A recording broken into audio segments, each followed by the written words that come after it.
Countdown for blast off. X minus 5, 4, 3, 2, X minus 1, fire.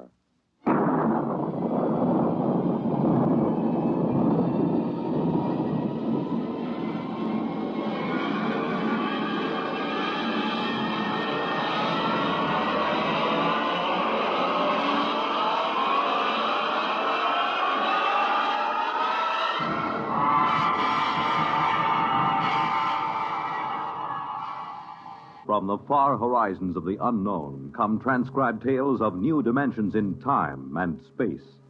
These are stories of the future, adventures in which you'll live in a million, could be years, on 1,000 maybe worlds. The National Broadcasting Company, in cooperation with Galaxy Science Fiction Magazine, presents X minus 1.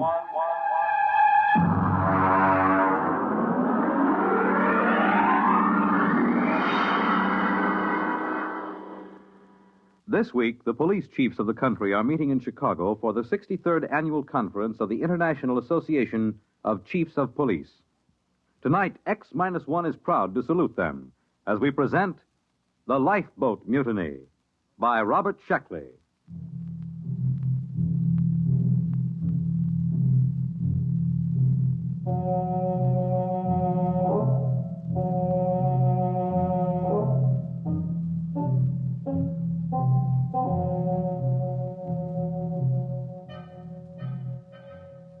Of course, we should have known better.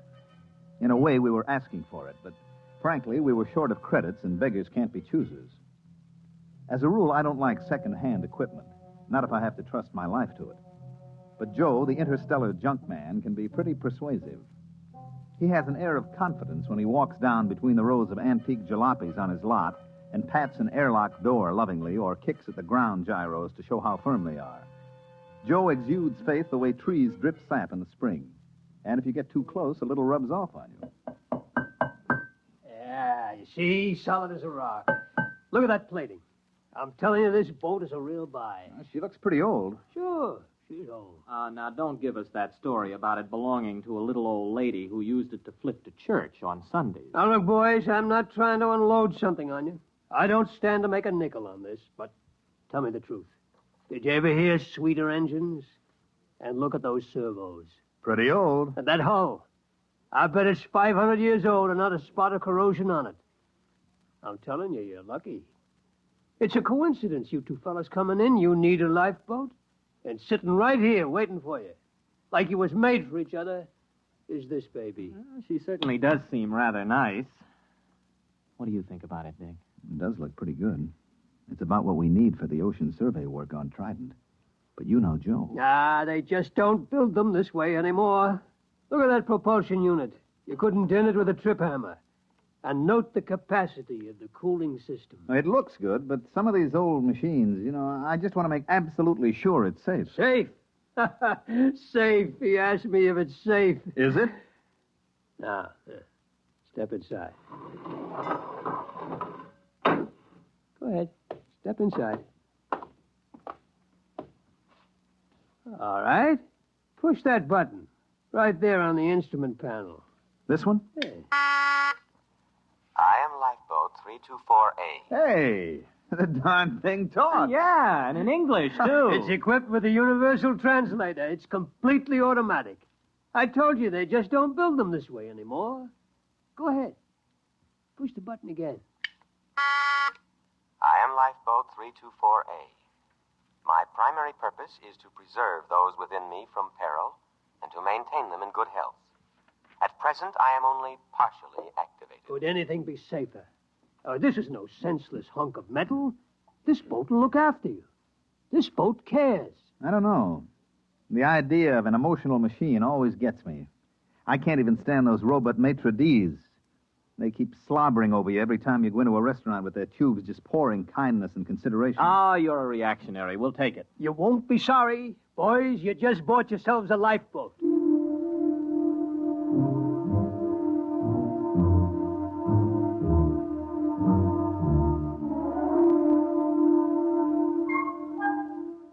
Joe delivered this assurance in the frank and open tones that had helped make him a millionaire several times over.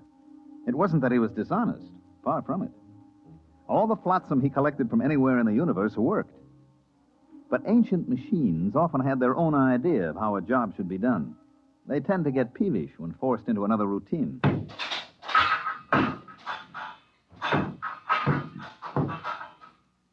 Al, there she goes, Lifeboat 324A. I got her down in the afterhold. I think she's in perfect condition. You know, it's just what we need for those oceans on Trident. I hope so. The last thing I bought from Joe was an electric razor. Only it turned out that it came from Deneb 3, where they are slightly reptilian. And an electric razor is used to help them change their skin in the hot months. If you remember, I was in the hospital 3 months, and after the skin grafts, I don't know my ears from my elbow.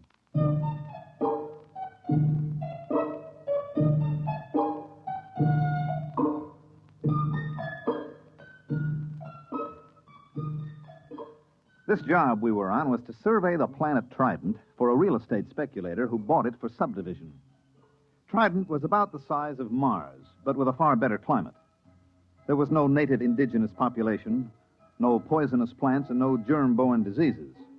As a matter of fact, apart from one small island and one small polar ice cap, the entire planet was covered with water. There was no real shortage of land. You could wade across some of Trident's several seas. Our firm had been hired to survey and plan a little mountain raising because the sector council frowned on selling building lots under 4 feet of water.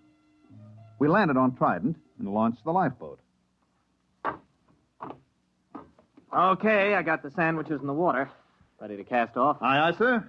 All mooring lines are on board. All right, let's crank this swan boat up and get going. Well, push that button. Aye, aye. I am Lifeboat 324A. My primary purpose is to preserve those within me from peril and to maintain them in good health. At present, I am only partially activated. For full activity, press button 2. Oh, there it is, right next to the first one.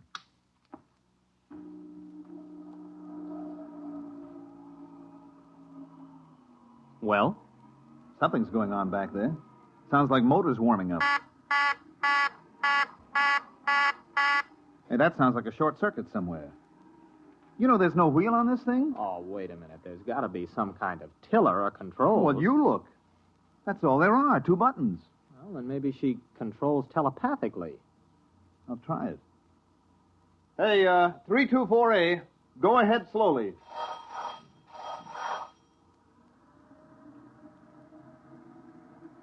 Ah, there she goes. That's it. Starboard a little. Wait a minute. I still don't like the sound of that. I bet there's a short somewhere. I'm going down to look for it with a circuit tester. Don't louse anything up. I like a boat that works this way. Gives me a sense of power. Hey, 324A, full speed ahead.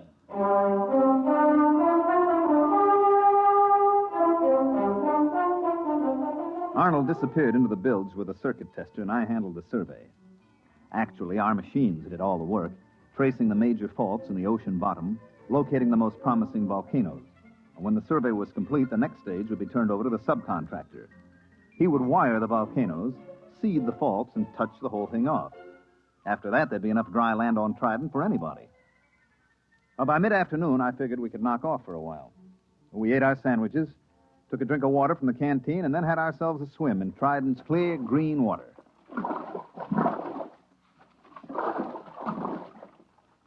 Hey, give me a hand up. There we are. That was very refreshing. Oh, yeah. I'll have to get this grease off with sandpaper, but I think I found the trouble. You see, the leads to the primary activator have been removed and the power cable's been cut. Well, why would anyone do that? Well, it might have been part of the decommissioning, but I got it hooked up now. Go ahead, hit the second button. Might as well have this thing working right. Okay, here she goes.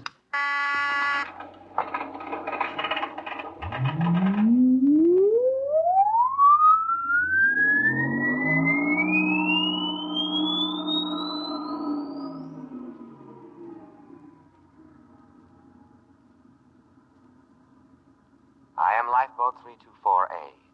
I am now fully activated and able to protect my occupants from danger. Have faith in me. My action response tapes, both psychological and physical, have been prepared by the best scientific minds in all drones. Ah, that's more like it, huh? Gives you a feeling of confidence, doesn't it? I suppose so. But where is Drome? Gentlemen, try to think of me not as an unfeeling mechanism, but as your friend and comrade in arms.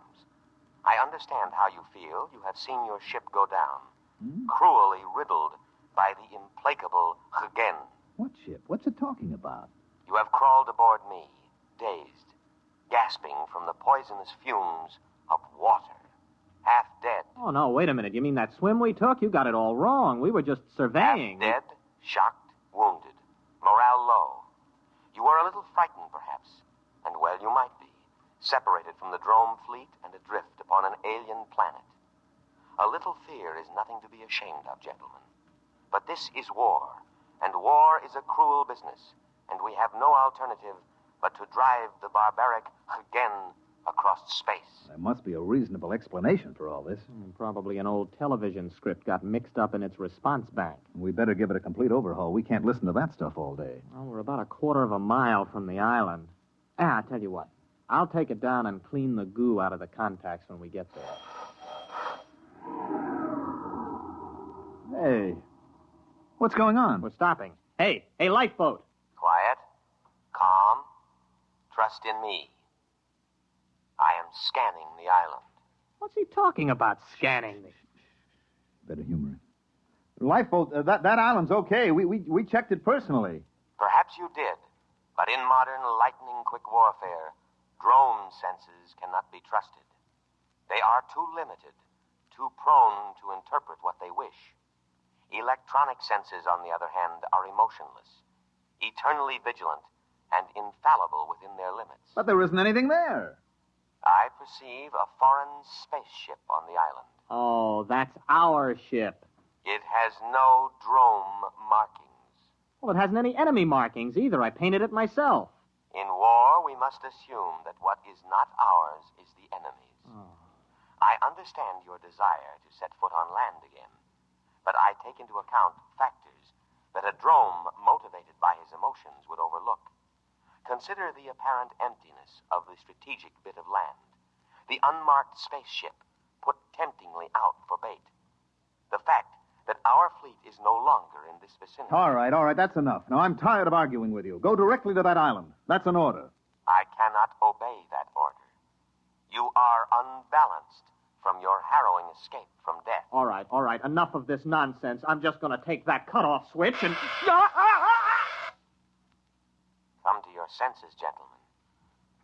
Only the decommissioning officer is empowered to turn me off. For your own safety, I must warn you not to touch any of my controls. You are mentally unbalanced. Later, when our position is safer, I will administer to you. Now, my full energies must be devoted towards detection and escape from the enemy.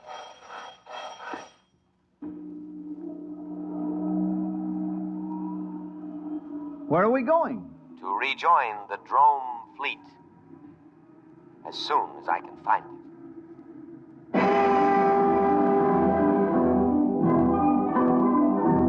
We sailed over the empty seas of Trident for the rest of the afternoon and far into the night. At about midnight, we sat in the cabin sharing our last sandwich. The lifeboat was still rushing madly over the waves, its every electronic sense alert, searching for a fleet that had existed 500 years ago upon an entirely different planet.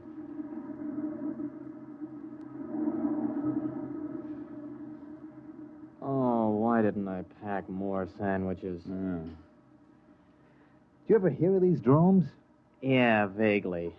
They were non-human, lizard-evolved creatures. Yeah, they lived on the 6th planet of some little system near, Capella. The race died out over a century ago. Mm-hmm. And the Hagen. What about them? Also lizards, same story. Wasn't a very important war, you know. All the combatants are gone except this lifeboat, apparently. And us. We've been drafted as drone soldiery.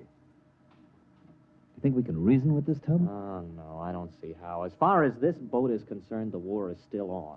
It can only interpret data in terms of that premise. It's probably listening in on us now. No, I don't think so. See, it's not really a mind reader. Its perception senses are geared only to thoughts aimed specifically at it. Yes, sirree. They just don't build them this way anymore. Oh, I wish I could get my hands on Joe. But you know, it's actually a very interesting situation. The machine is acting very logically upon no longer existent conditions. Therefore, you could say that the machine is the victim of a systematized delusion. You mean the lifeboat is just plain insane? Well, I believe paranoia would be the proper designation. But it'll end pretty soon. Why? It's obvious. The boat's prime objective is to keep us alive. Our sandwiches are gone, and the only other food is on the island. I figure it'll have to take a chance and go back. Gentlemen, at present I am unable to locate the drone fleet. Therefore, I am turning back to scan the island again. Fortunately, there are no enemies in this immediate area, so I can devote myself to your care. Oh, you see, it's about time you got around to us. We're hungry. Feed us. Of course, immediately.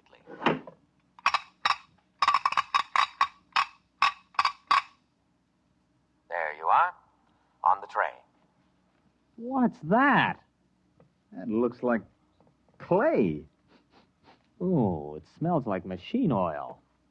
Hey, what's it supposed to be? That is giesel. It's the staple diet of the drone people. I can prepare it in 16 different ways. Oh, try it. All right.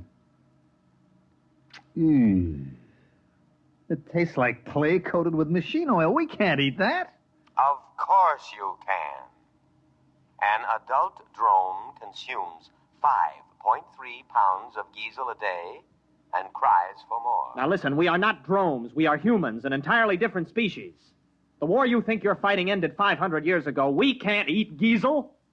Our food is on the island. Ah, yes. Your delusion is a common one among fighting men. It is an escape fantasy, a retreat from an intolerable situation. Gentlemen, I beg you, face reality. You face reality, or I'll have you dismantled bolt by bolt. Threats do not disturb me. I know what you've been through. Possibly you've suffered some brain damage from your exposure to poisonous water. Poisons? To drones. If absolutely necessary, I am also equipped to perform physical brain therapy. It is a drastic measure, but there can be no coddling in time of war. You see, you need not worry. All my scalpels are razor sharp and ready for immediate action. Oh, scalpels, huh? Well, we're feeling better already. It's a fine-looking batch of giesel, isn't it, Arnold? Oh, delicious. Nothing is too good for our boys in uniform. Do try a little. Oh, that's wonderful. Oh, that's delicious. Good. I am moving toward the island now, and I promise you in a little while you will be more comfortable. Why? The temperature here is unbearably hot. It is amazing you haven't gone into a coma. Any other drone would have. Soon I'll have it down to drone norm of 20 degrees below zero. And now I'll play our national anthem.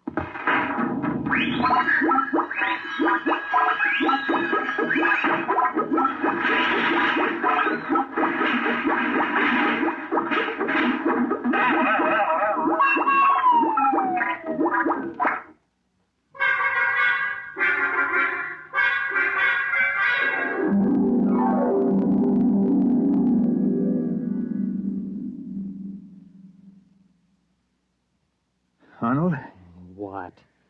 I'm cold. Well, you should be very comfortable. Drones live at 20 below zero. We're drones and no back talk. Those cooling tubes are all frosted up. Yeah, I just wrote my name in frost in the porthole. Hey, wait a minute. Wait a minute. I got an idea. Just follow my lead. Why not? Lead on, fellow drone. Give me the canteen. What are you doing? Just gonna get a little exercise. Gotta stay fit, you know. That is true. Here you are, boy. Catch. Look out, that canteen's heavy.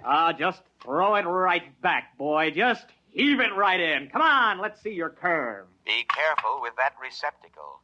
It's filled with a deadly poison. Water. Oh, we'll be careful. Here we go. Bad shot, old man. Oh, how careless of me. I seem to have broken the cooling tubes. Cooling fluid all over the floor. I should have taken precaution against internal accidents. It won't happen again. But the situation is very serious. I cannot repair the cooling tube myself.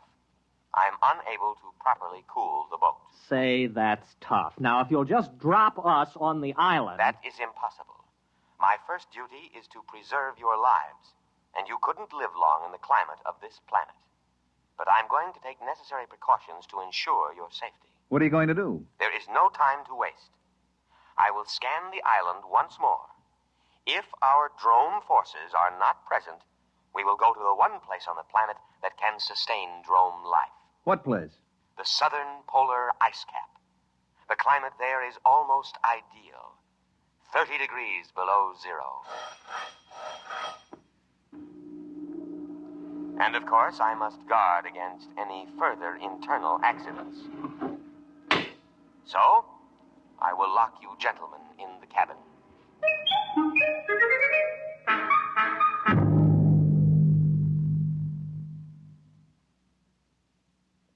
Think. I am thinking. Nothing's coming out. We've got to get off when he reaches the island. It'll be our last chance. Now, look. We know his internal scanning isn't very good. When we reach the island, maybe we could cut his power cable. Oh, you couldn't get within 5 feet of it. He's got an electric charge on all the controls. I am now scanning the island. Place looks fine today. Oh, sure does. I'll bet our forces are dug in underground. They are not. I scanned to a depth of 100 feet. Well, under the circumstances, I think we should examine it a little more carefully. It is deserted. I cannot let you endanger your lives by going ashore. Drome needs her soldiers, especially sturdy, heat-resistant types like you. We like this climate. Spoken like a patriot. I know you must be suffering, but now I am going to the South Pole to give you veterans the rest you deserve. Wait a minute. You don't understand. We're operating under special orders. We weren't supposed to disclose them to any vessel below the rank of super dreadnought. We're a suicide squad. Yes, that's right. Especially trained for hot climate war. Our orders are to land and secure that island for the drone forces. I didn't know that. You weren't supposed to. After all, you're only a lifeboat. Land us at once. I couldn't guess, you know. All right. We'll head for the island. Arnold, it's going to work. Why not, as long as we tell him the truth? The beach is only 50 yards away.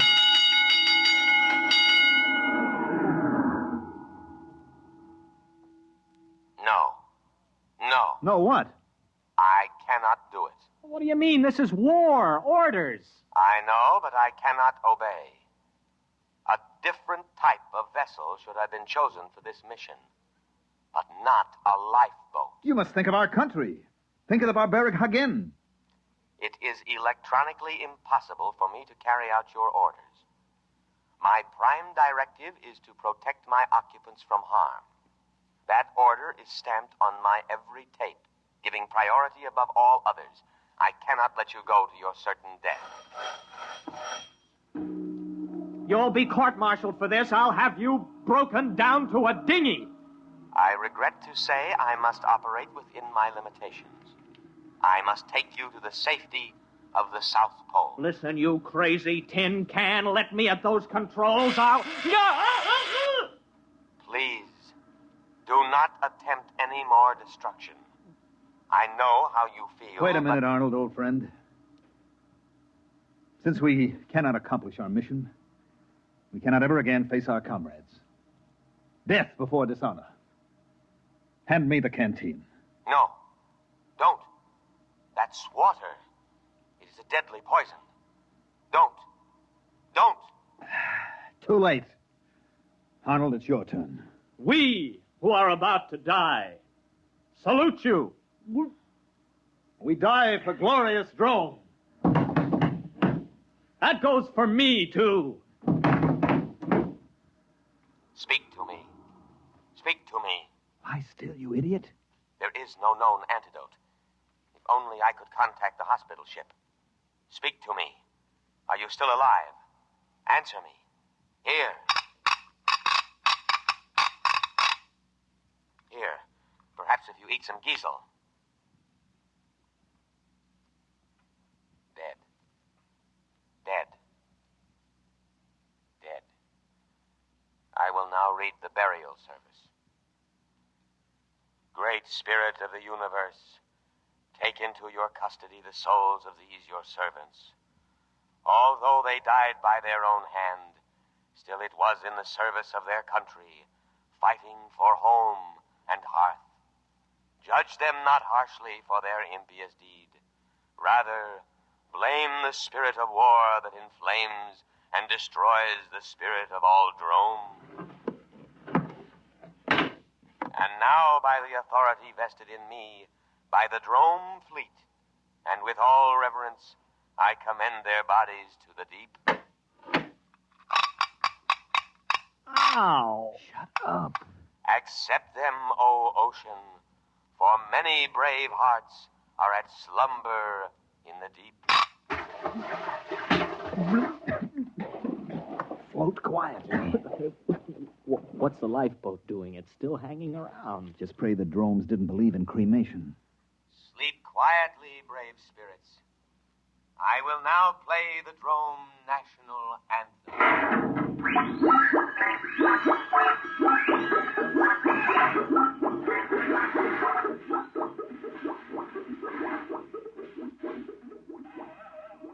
Well, there she goes. Where? To the South Pole. To wait for the drone fleet.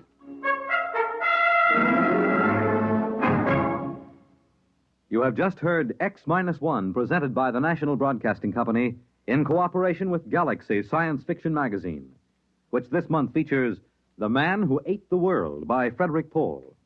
This is the story of a civilization which flowed with milk and honey, and of a man whose tragedy was that he had not drowned at birth. Galaxy Magazine, on your newsstand today.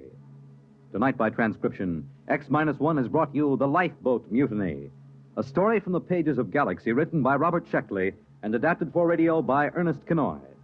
Featured in the cast were Leon Janney, Mandel Kramer, William Redfield, and John McGovern. Your announcer, Fred Collins. X-1 was directed by Daniel Sutter and is an NBC Radio Network production.